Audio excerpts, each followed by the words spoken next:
Well, unfortunately, I had to make a new video. Uh, it's a topic I wish I didn't have to keep making new videos for, but it's one that just pops up every, few years. It's the new kid on the block of products to hook kids. And they are being touted by the tobacco industry as, oh no, this is a good product because it can help some people to stop smoking. But its real purpose, and you can tell by the flavoring that they do with it, its real purpose is how do we hook kids now that they caught on to the last product that we introduced to hook kids, saying that, oh, it's a really good product because it's going to help people quit smoking, where it helped very few people quit smoking, but it hooked millions of kids. The last one that I made a video for and that, fits this criteria was vaping devices like Juul. Juul was masterful at hooking kids. Was it masterful at getting people to quit smoking? Oh, go find how many people you can find who quit smoking by using their Juul and then getting off their Juul. Well, the new product that's out there is called Zyn.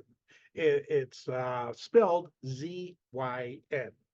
What's funny about Zyn right now is kind of what it was like with Juul many years ago.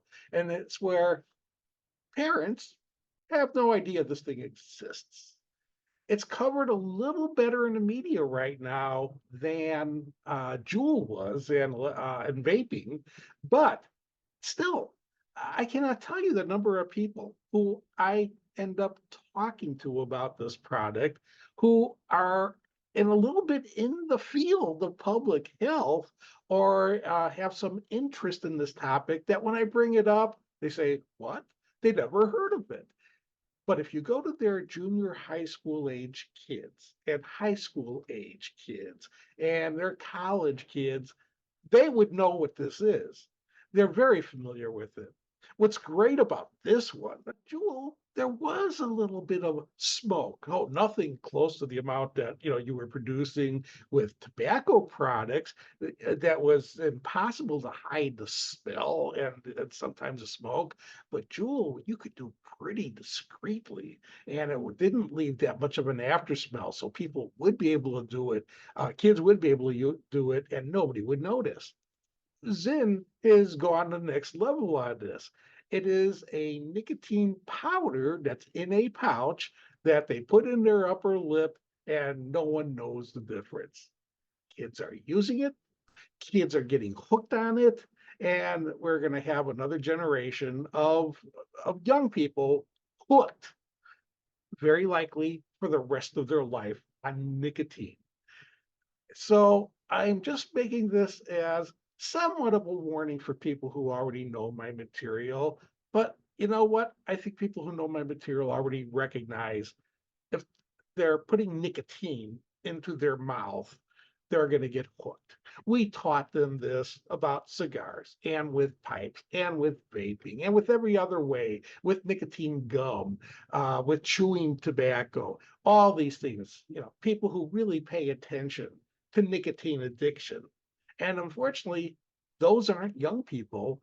Those are adult smokers. They have some clue of nicotine addiction because they're nicotine addicts. But kids do not understand this concept. I do believe that the people who use my material basically would, and they probably wouldn't be messing with this product. But the young and uninitiated are. I just wanted out there that this product exists. Know about it. If you have young people in your life, teach them what you've learned about nicotine addiction because your information is relevant. What you went through becoming a smoker, or if you're the later generation, you got hooked on jewels now. You got hooked on vaping devices. You got hooked on electronic cigarettes. You got hooked some way.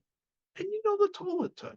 You know the costs it involved. You know what was involved in getting off. You might still be totally hooked.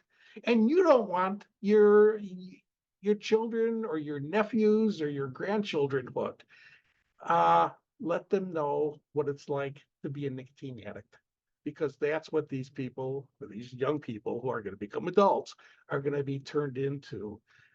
Don't let the public health people say, oh no, this is a good product because it helps people stop. It has minimal effect on that compared to the number of people it creates as lifetime drug addicts. If you don't want to become hooked yourself, again, treat this nicotine product the same as any other nicotine product. But if you don't want other people getting hooked, younger people getting hooked, educate them, help them understand you played around with nicotine one day and you regret it. I'm not saying to make up anything that's a lie. Tell them the truth and help them understand that becoming an addict, it affects the quality of life and may have long-term health implications that we don't totally understand yet, but we do know nicotine affects young people at a higher, at a harder level than older people using it, that it does affect brains in development. And they do not want to be messing with these complications for the rest of their life. The way to stay free from nicotine, again, is avoid all forms of nicotine. And the way to stay free from cigarettes is, again, always remembering to make and stick to a personal commitment to never take another puff.